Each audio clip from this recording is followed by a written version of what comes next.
تو میں یہ پوچھنا چاہتا ہوں کہ جو کچھ حکومت نے کیا ہے یہ کس آئین کے تحت کیا ہے, کس قانون کے تحت کیا ہے, کس ضابطے کے تحت کیا ہے؟ پاکستان میں جو بھی ہے جمہوری حکومت ہے نا, یعنی نظام. حکومت تو فارم 47 والی بنائی گئی ہے, لیکن نظام تو جمہوری ہے نا, چاہے کہنے کو صحیح.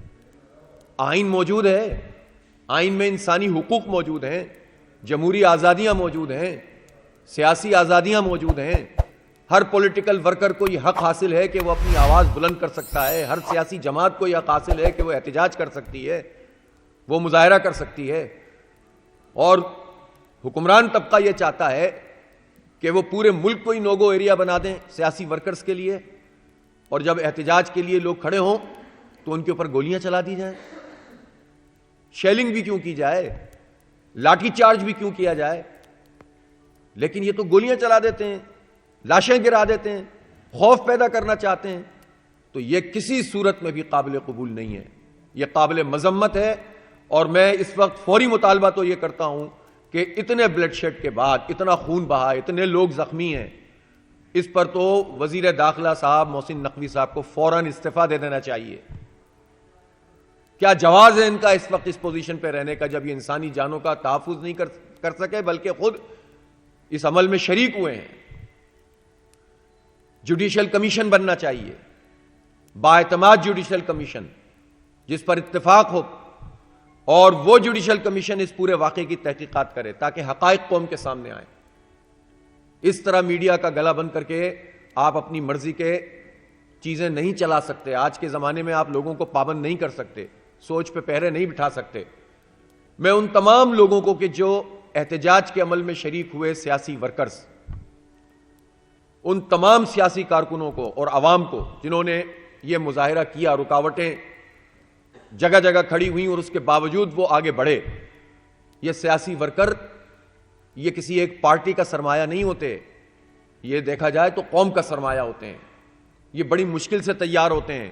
جہاں آمرانہ طرز حکومت ہو, جہاں پر لوگوں کی آوازیں بند کی جا رہی ہوں, جہاں لوگوں کو سیاسی عمل سے دور کرنے کی کوششیں کی جاتی ہوں, جہاں جمہوریت کے اوپر قدغن لگائی جاتی ہو, جہاں الیکٹیبل اور طاقتور لوگوں کو, ارب پتی اور کھرب پتی لوگوں کو سیٹیں بیچ کر اور خرید کر جو ہے وہ مسلط کیا جاتا ہو, وہاں پر ایک سیاسی کارکن تمام خطرات کے باوجود اگر سڑک پر نکلتا ہے تو وہ پوری قوم کے ماتھے کا جھومر ہے.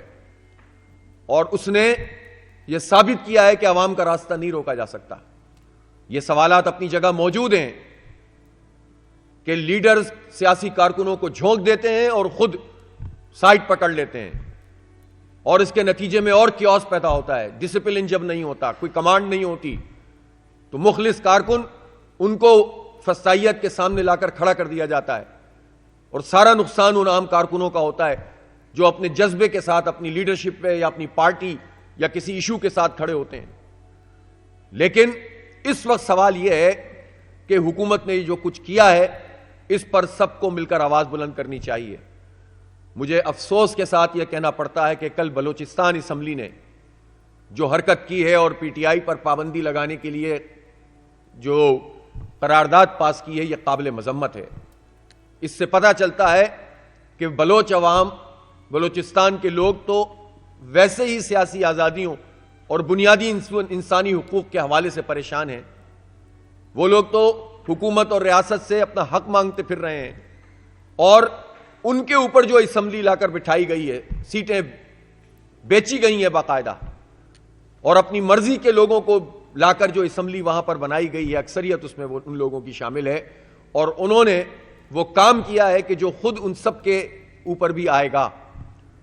کیسے آپ کسی پارٹی کو جس کو کروڑوں لوگوں نے ووٹ ڈالا ہو, کیسے کسی پارٹی کو کہ جس میں لوگ سڑک پر نکل کر احتجاج کرنے کے لیے اور تمام تر ہتھ کنڈوں کے باوجود نکلنے کے لیے تیار ہو جاتے ہوں, جس کے وہ پارٹی جو تمام جگہوں پر موجود ہے. آپ کو اختلاف ہو سکتا ہے, ہمیں بھی اختلاف ہے بہت ساری چیزوں پر, لیکن اس کا مطلب کیا ہے؟ کیا آپ پابندی کی قراردادیں پیش کروائیں گے؟ اب پنجاب میں بھی, پنجاب اسمبلی میں بھی آپ لانا چاہتے ہیں, تو یہ جو طرز عمل ہے یہ آمرانہ طرز عمل ہے.